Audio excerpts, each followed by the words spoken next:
The Assembly will hear an address by... A continuación interviene Su Excelencia don Luis Lacalle Pou, presidente de la República Oriental de Uruguay. Solicite a protocolo que escolte a Su Excelencia y le invito a dirigirse a la Asamblea.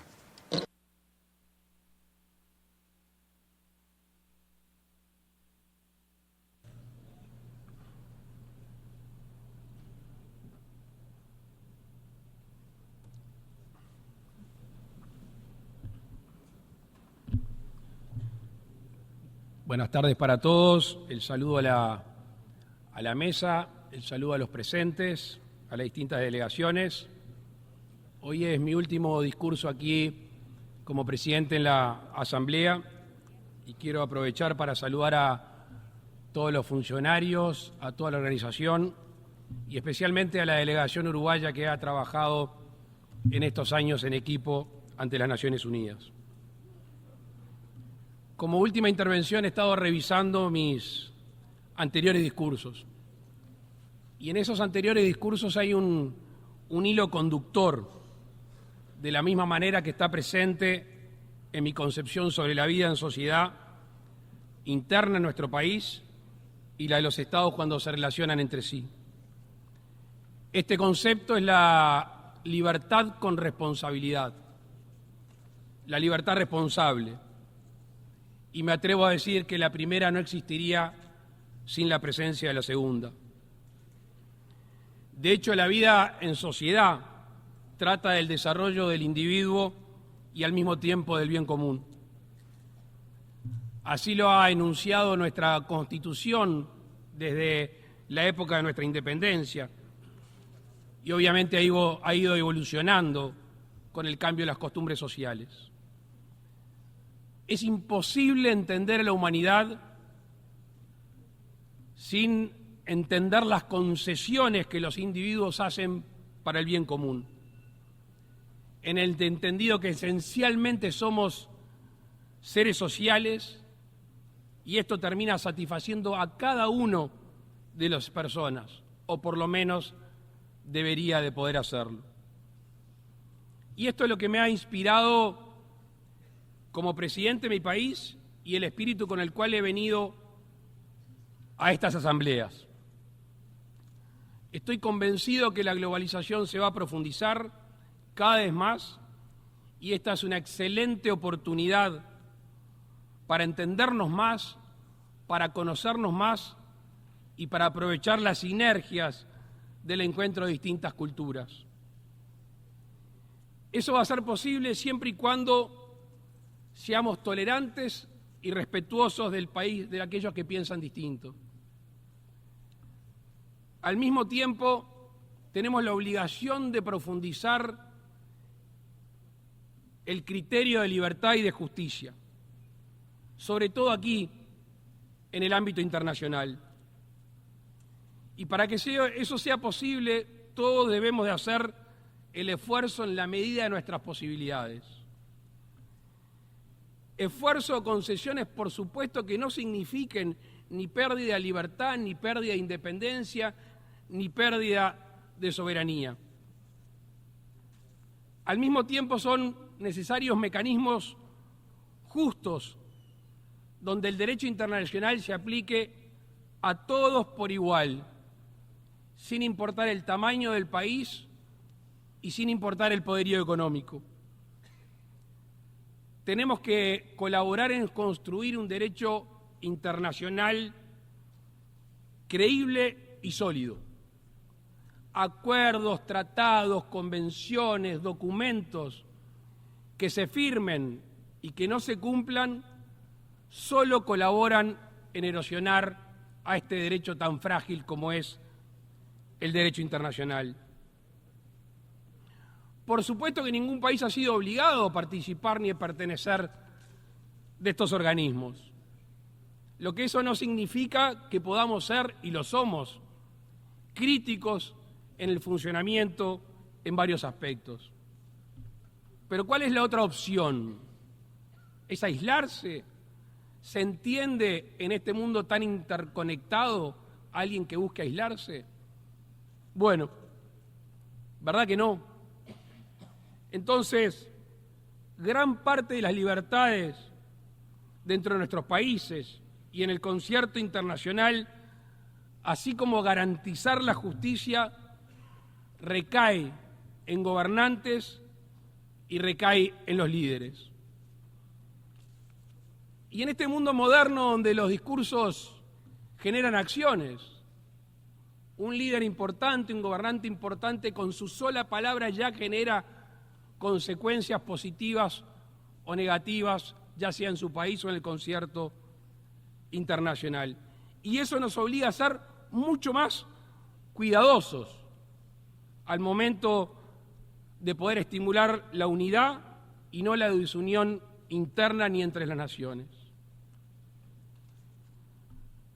La dinámica política ha llevado a que algunos líderes hagan de la división una herramienta para llegar al poder y para mantenerse en él. Porque claramente una cosa es defender creencias y valores propios o de un conjunto de individuos y otra es atacar las creencias y la vida de otras comunidades.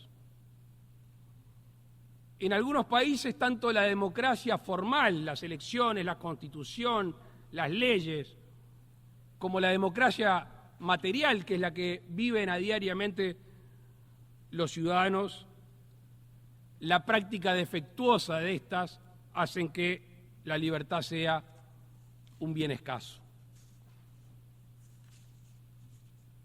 Y no puedo dejar pasar y no puedo dejar de mencionar lo que está sucediendo en Venezuela.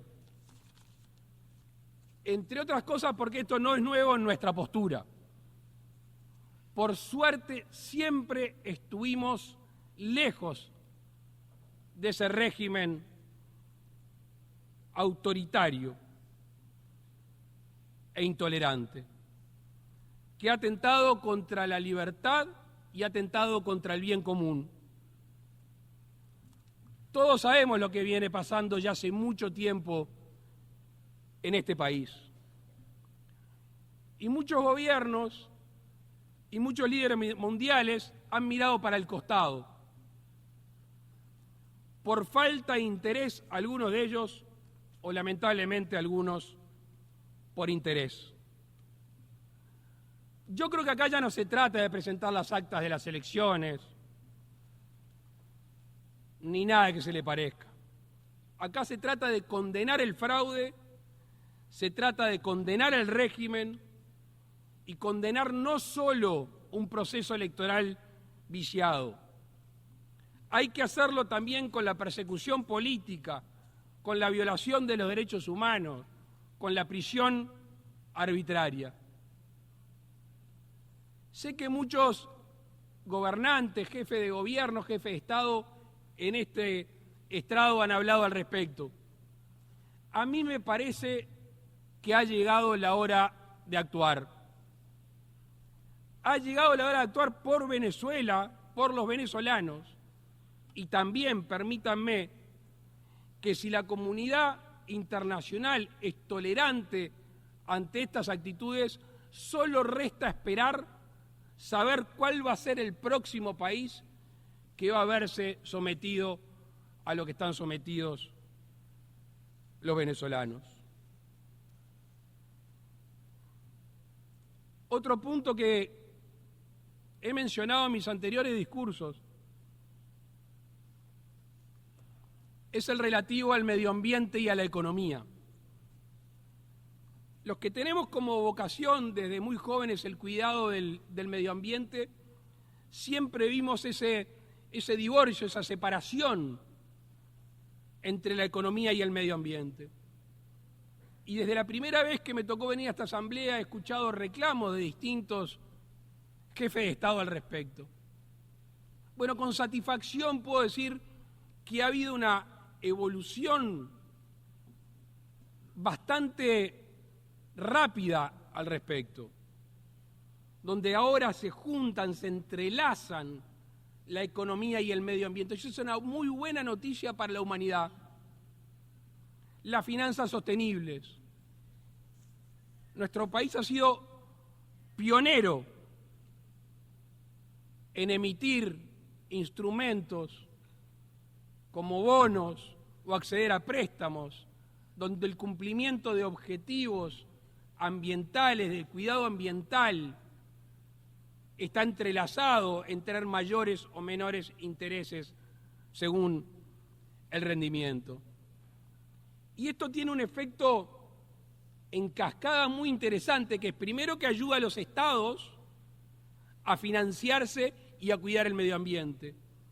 Pero también el gobierno se puede dar vuelta y premiar o exigir a los productores, a los industriales, de que teniendo una economía limpia también se va a acceder a mejores posibilidades del cuidado y de obtención de prosperidad.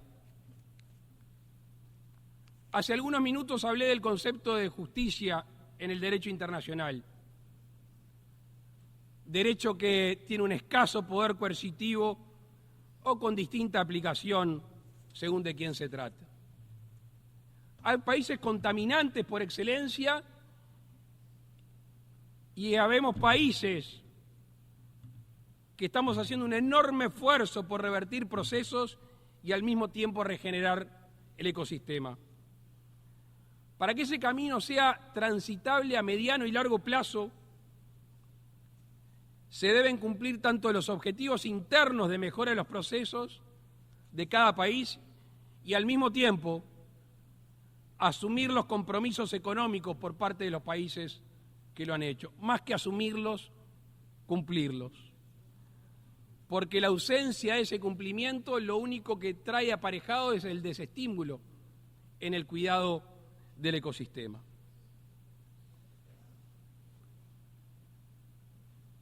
Por último, quiero comentar otro punto que también he mencionado aquí, sobre el cual no ha habido un cambio positivo. Y estoy convencido que no es posible gozar plenamente de la libertad en la comunidad internacional si no hay libertad de comercio. Y el proteccionismo ha sido un freno al desarrollo de nuestros pueblos, generando un círculo vicioso donde se estimula el aislamiento y se estimula el proteccionismo ante esas barreras que se levantan. Tenemos que tener como rumbo un mundo más abierto a los bienes y servicios de otros países. Que eso no significa de ninguna manera descuidar la economía doméstica. Es posible tener políticas aperturistas y al mismo tiempo políticas de estímulo a lo nacional. Tenemos que construir un mundo más abierto si es que realmente creemos en la igualdad de oportunidades. La contracara de esto es claro, es la imposibilidad o es la renuncia a generar riqueza, a generar trabajo, al fin y al cabo, a generar prosperidad. Quiero repetir hoy un concepto que dije al terminar una de mis participaciones aquí en esta asamblea. Todos somos uno. Y en aquel momento refería a lo que nos había, si es que era necesario, nos había enseñado la pandemia. Si es que alguno todavía no se había percatado.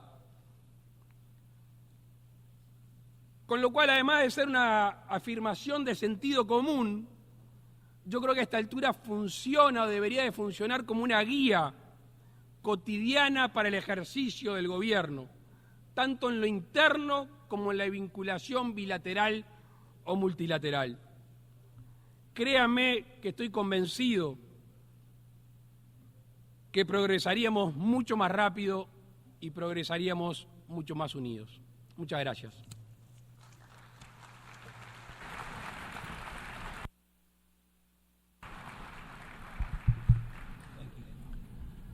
On behalf of the Assembly, En nombre de la Asamblea General doy las gracias al presidente de la República Oriental de Uruguay,